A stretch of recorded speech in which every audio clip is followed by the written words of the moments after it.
प्रियाय लंबोदराय सकलाय जगत्विताय नागाननाय श्रुतियज्ञविभूषिताय गौरीसुताय गणनाथ नमो नमस्ते। श्री गम गणपते नमो नमः।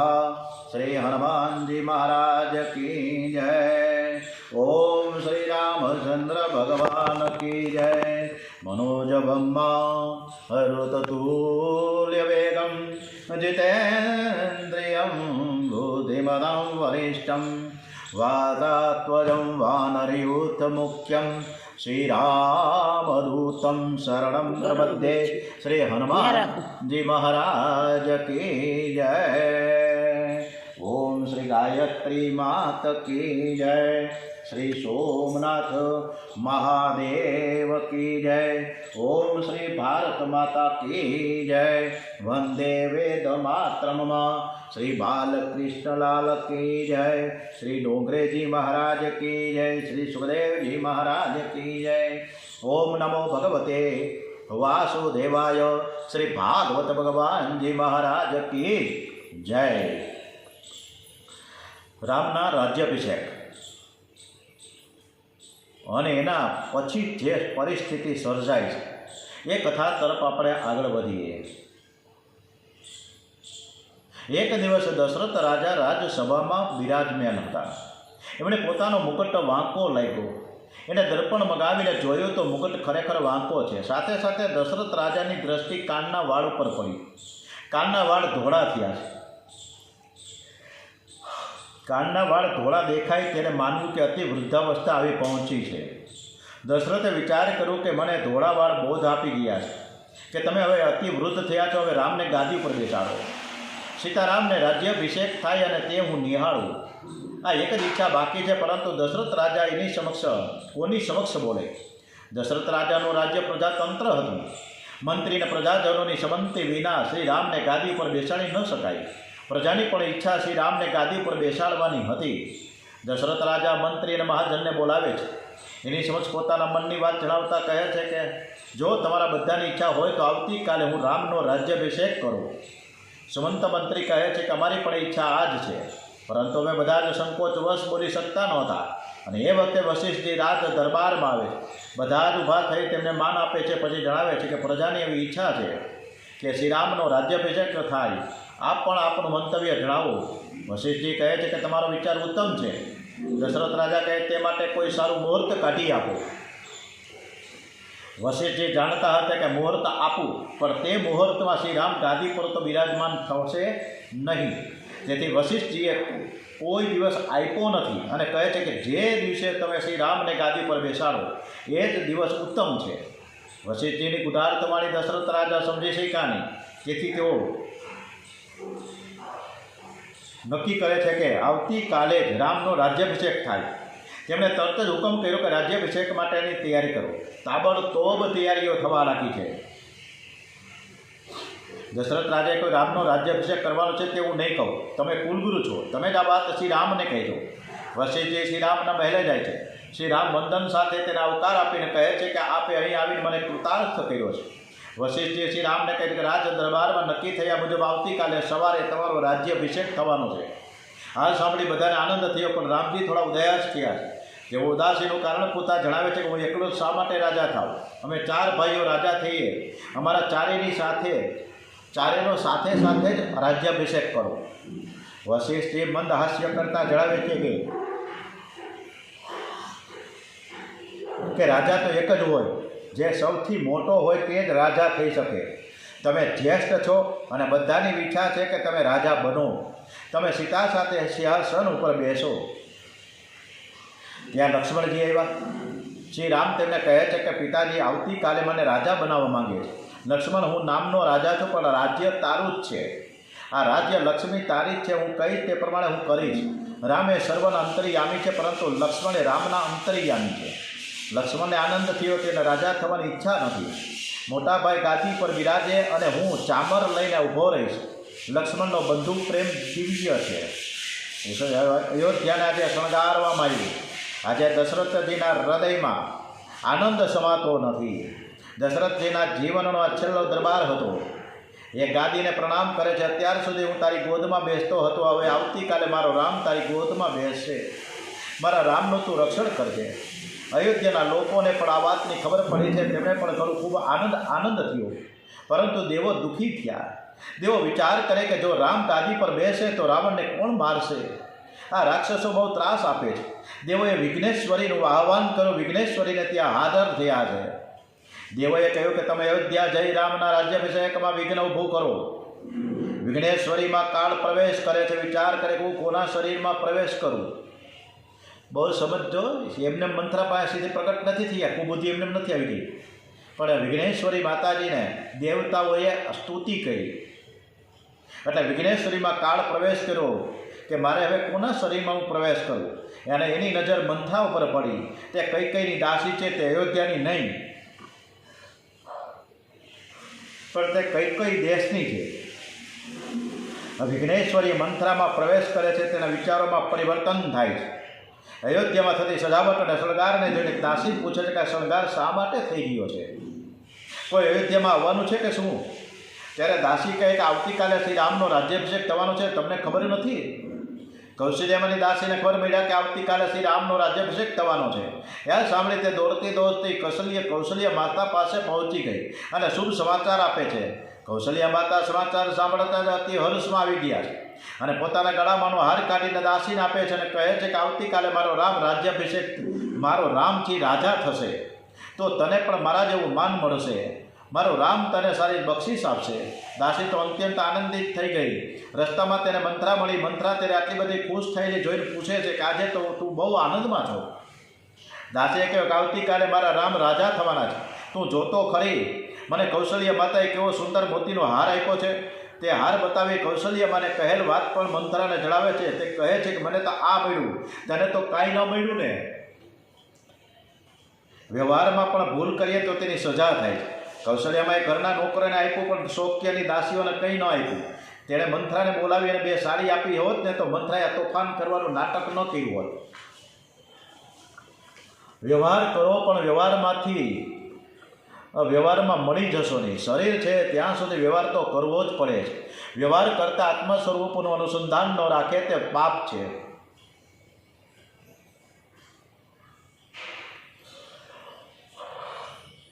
વ્યવહાર કરતી વખતે ભગવાનને ભૂલશો નહીં.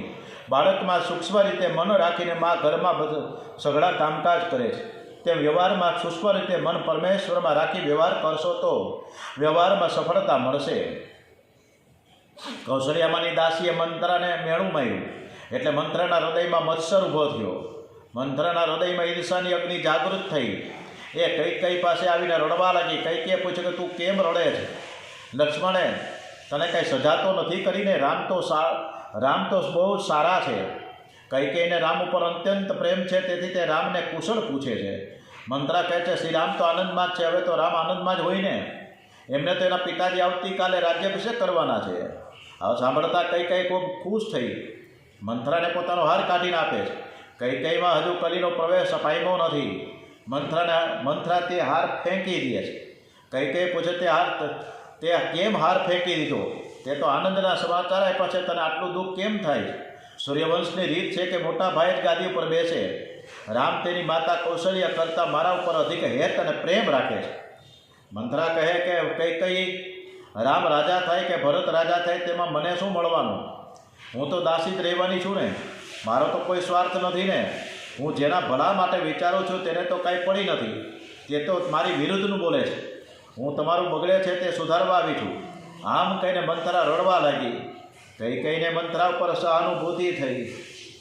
તે મંથરાને આશ્વાસન આપવાના હેતુથી તેની પીઠ ઉપર હાથ ફેરવીને તેને શાંત રહેવા જણાવે છે.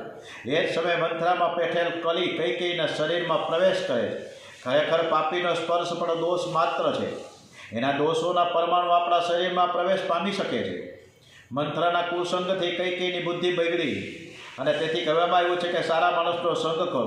સારો તે છે કે જેને પાપની બીક લાગે, જે પરમાત્મા સાથે પ્રેમ કરે, જેનું જીવન ભક્તિમય છે. કઈએ કુસંગ કર્યો તેથી તેનું જીવન બગડ્યું છે. કઈને રામજીમાં બહુ પ્રીતિ હતી, છતાં મંત્રના કુસંગથી તેની બુદ્ધિ બગડી. સત્સંગથી જલ્દી લાભ થતો નથી, પણ કુસંગથી જલ્દી નુકસાન થાય. જલ્દી જીવન બગડે છે. કઈ કે મંત્રા, ખરું કહેનારા, તારા દુઃખનું કારણ શું છે? તારું દુઃખ જે હું બેચેન બની જાઉં છું, હું તને જરૂર તારા દુઃખમાંથી બહાર કાઢીશ. મંત્રા કહે, મારા દુઃખનું કારણ તમે જ છો. તમારું બગડી રહ્યું છે તે જોઈ મને દુઃખ થઈ રહ્યું છે. મને તો તમારું સુધારવાની ભાવના છે. કઈ કે જો તારું દુઃખ ઓછું થતું હોય તું જેમ કહે એમ હું કરવા તૈયાર છું. મંત્રા કહે, તમે બહુ ભોળા છો. તમને એમ લાગે કે રાજા દશરથ સારા છે, પણ પુરુષો મનના મેલા અને વાણીના જૂઠા હોય છે. તેઓ તમારું કશું કહ્યું નહીં માની, પણ કૌશલ્યનું કહ્યું કરે છે. કૌશલ્યાભાઈ તમારો કાંટો દૂર કરવાના ઉદ્દેશ્યથી આ ષડયંત્ર રહેજો. 15 દિવસથી રામના રાજ્યાભિષેકની તૈયારીઓ થઈ રહી છે, છતાં તમને ખબર નથી. આજે મેં આવીને તમને જણાવ્યું એટલે તમને ખબર પડી છે. રાજ્યાભિષેકને આટલી બધી ઉતાવળ શી છે? રાજા દશરથ તો કપટી માણસ છે, તે બધું જ કૌશલ્યાનું જ કહ્યું કર્યા કરે છે અને તમારી સમક્ષ ખોટું પ્રેમનું નાટક કરે છે. કૌશલ્યામાના કહેવાથી રાજા દશરથે ભરત અને શત્રુઘ્નને મોસાળમાં મોકલી દીધા છે. બધા રાજાઓને આમંત્રણ આપી દીધું, પણ કોઈ ભરત શત્રુઘ્નને યાદ પણ કરતું નથી. ભરત શત્રુઘ્નની ગેરહાજરીમાં રાજ્યાભિષેક થાય છે, એટલા ઉપરથી તમે સમજી જાઓ ને. કૈકેયીના શરીરમાં પેઠેલો કલી સળવળી ગયો. એના મનમાં શંકાનો કીડો ઉત્પન્ન થયો. એ કહેવા લાગી, તારી વાત બરોબર છે, મારું અહીં કોઈ નથી, હવે તું કહે એમ કરવા તૈયાર છું. મંત્રા સમજાવે કે રામનો રાજ્યાભિષેક થયા પછી રાજા રામ બનશે, તેની માતા કૌશલ્યાનો મોભો વધી જશે, એમની બોલબાલા વધી જશે, જ્યારે તમારો કોઈ ભાવ પણ નહીં પૂછે. આજે રામને તમે ઘણો પ્રેમ કરો છો, તે તમારી સેવા કરે છે, પણ આવતીકાલથી તો તે તમારી સામે પણ નહીં જુએ. રામ લક્ષ્મણને પોતાના ખાસ મંત્રી બનાવશે, જ્યારે તમારા ભરતને કેદખાનામાં નાખશે. પછી તમે કેવળ કૌશલ્યાની દાસી તરીકે અહીં રહી શકશો, રાણી તરીકે નહીં. આ બધાને કારણે મને ખૂબ જ દુઃખ થઈ રહ્યું છે. કઈ કે હું શું કરું તો પછી? મને પણ છેલ્લા કેટલાક દિવસથી ખરાબ સપના તો આવે જ છે. મારું મેન બેચેન થઈ જાય છે. અરે શું થશે મારા ભરતનું? મંત્રા કહે, નિરાશ ન થાવ, હજી બાજી તમારા હાથમાં છે. રાજા પાસે થાપણ તરીકે 2 વરદાન તમે રાખ્યા છે, તે વરદાન આજે માંગી લ્યો. કઈ કે બીઠો, એ વાત સાચી છે, 2 વરદાન મારે માંગવાના બાકી છે, તો 2 વરદાનમાં માંગવું શું મારે? મંત્રા કહે છે કે એક વરદાનમાં ભરતજીને અયોધ્યાનું રાજ્ય મળે અને બીજા વરદાનમાં રામને 14 વર્ષનો વનવાસ થાય, એવું માંગો તમે. પછી મંત્રા કઈને સમજાવતા કહે છે, હવે તમે વસ્ત્ર આભૂષણોને ત્યાગી અસ્તવ્યસ્ત હાલતમાં દુઃખી અવસ્થામાં હોવાનો ઢોંગ કરો, સ્ત્રી ચરિત્રનો ઉપયોગ કરજો. વરદાન માંગતા પહેલાં ચતુરાઈથી રાજા દશરથને રામના સોગંદથી બાંધી લેજો. ભૂપતિ રામ શપથ જબ કરહીં, સોગંદ લેવાથી તે પાછળ ફરી ન જાય. હવે તમે ક્રોધ ભવનમાં જઈ આબેહૂબ નાટક ભજવો. કઈ ભોળી છે, પણ કુસંગથી જીવન બગડે છે. કુસંગથી કઈનું જીવન બગડ્યું છે. કઈ ક્રોધ ભવનમાં જાય છે અને મંત્રાની સૂચના પ્રમાણે જ વર્તે છે. રાજા દશરથને કઈ પ્રિય છે, તેથી રાજ દરબાર પૂરો થયા પછી રાજા કઈ પાસે આવ્યા. આજે પણ રાજા દશરથ કઈના નિવાસે આવ્યા છે. ત્યાં કઈ દેખાતી નહોતી. જાણવા મળ્યું કે તે ક્રોધ ભવનમાં છે. રાજાને ચિંતા થવા લાગી. એ ક્રોધ ભુવનમાં જાય છે. રાજા દશરથ કઈની નજીક આવ્યા ત્યારે કઈ ખબરદાર, મને સ્પર્શ કર્યો છે. તો કઈ રાજાનો તિરસ્કાર કરે છે. ધીમે ધીમે રાજા દશરથને કઈનું નારાજ થવાનું કારણ જાણવા મળે છે. દશરથજી કઈ તે જ મને એકવાર કહેલું કે તમે વૃદ્ધ થયા છો, તેથી હવે રામને તમે ગાદીએ બેસાડો. મેં તારું કહ્યું છે, આવતીકાલે રામનો રાજ્યાભિષેક નક્કી થયો છે, તારે તો આનંદ થવો જોઈએ. છતાં બોલ, તું કહે એમ કરવા તૈયાર છું. હું તો તારે આધીન છું. જે કહેશ કે હું કરવા તૈયાર છું. ભરત એ વૈરાગ્યનું સ્વરૂપ છે. શત્રુઘ્ન એ સદવિચાર છે. કૌશલ્ય નિષ્કામ બુદ્ધિ છે. ભરત અને શત્રુઘ્ન દશરથ રાજાની પાસે હોય તો દશરથજી કઈકઈને આધીન ન થાય. આ બંને દશરથજીથી દૂર ગયા છે, એટલે દશરથજી કઈકઈને વશ થયા છે. ભરતનો વૈરાગ્ય દિવ્ય છે. સર્વ પ્રકારની સાનુકૂળતા હોય છતાં તેનું મન વિષયોમાં જતું નથી. તે વૈરાગ્ય સંપત્તિ હોય તો સંપત્તિમાં મોહ ન થાય, એ જ વૈરાગ્યનું સ્વરૂપ છે. ખાવાનું ન હોય ઉપવાસ કરે તેનું કોઈ મહત્ત્વ નથી, પણ ઢગલાબંધ સ્વાદિષ્ટ વાનગીઓ નજર સમક્ષ પડી હોય અને છતાં જે સંયમ રાખે તે વૈરાગી છે. ભરતજીને 24 કલાક સાથે રાખજો. ભરતજીને સાથે ન રાખે તે કઈના આધીન થાય છે, કુબુદ્ધિને આધીન થાય છે. દશરથજી ઘણું બધું સમજાવે છે, છતાં કઈ જરાય માનતા નથી. એનો ક્રોધ ઉતરતો નથી, એની નારાજગી દૂર થતી નથી. છેવટે દશરથજી કહે છે, તારે જે માગવું હોય તે તું માંગ, હું આપવા તૈયાર છું. મેં કોઈ દિવસ રામના સોગંદ ખાતા નથી. આજે હું રામના સોગંદ ખાઈને કહું છું કે તું જે માંગીશ તે હું તને આપીશ. અજાણતા પણ રાજા દશરથ રામના સોગંદમાં બંધાઈ ગયા. એટલે કઈ આનંદિત થઈને બોલી કે મારા 2 વરદાન તમારી પાસે અમાનત પડ્યા છે, તે આજે મારે માંગવા છે. દશરથ કહે કે બેને બદલે 4 વરદાન માંગી લે, તું જે માંગીશ હું તને અવશ્ય આપીશ. આજે દશરથ રાજા ખૂબ જ આનંદમાં હતા, તેથી કૈકેયીને બેને બદલે 4 વરદાન આપવા તૈયાર થયા. દશરથ રાજા કહે કે પ્રાણ જાય પણ વચન કદી ન જાય, એવી આ રઘુકુળની રીત છે. વચન એટલે વચન, બોલ્યા પછી હું નહીં કરું. તું માંગ પણ હું ફરીશ નહીં, અને મારું વચન મિથ્યા નહીં જાય. કૈકેયી કહે છે કે હું 1 વરદાનમાં ભરતનો રાજ્યાભિષેક થાય એમ હું માંગુ છું. આ વાત સાંભળી દશરથ રાજા એકદમ ચોંકી ગયા, છતાં તે મંજૂર રાખે છે અને બીજું વરદાન માંગવા કહે છે. કૈકેયી બીજા વરદાનમાં તાપસ વેશે રામને 14 વર્ષનો વનવાસ આપવાનું કહે છે. બીજું વરદાન સાંભળી દશરથ રાજા એકદમ આભા બની ગયા. એમનું મુખારવિંદ નિસ્તેજ થયું, શરીરમાં કંપ પેદા થયો અને મૂર્છા આવી ગઈ. મૂર્છામાં તે સીતારામ સીતારામ સીતારામ સીતારામ સીતારામ કહેવા લાગ્યા. મૂર્છા વળતા ભાનમાં આવ્યા ત્યારે દશરથજી કહેવા લાગ્યા, હે કૈકેયી, તે બીજું વરદાન બરાબર માંગ્યું નહીં. તું મારા રામને શા માટે વનમાં મોકલશ?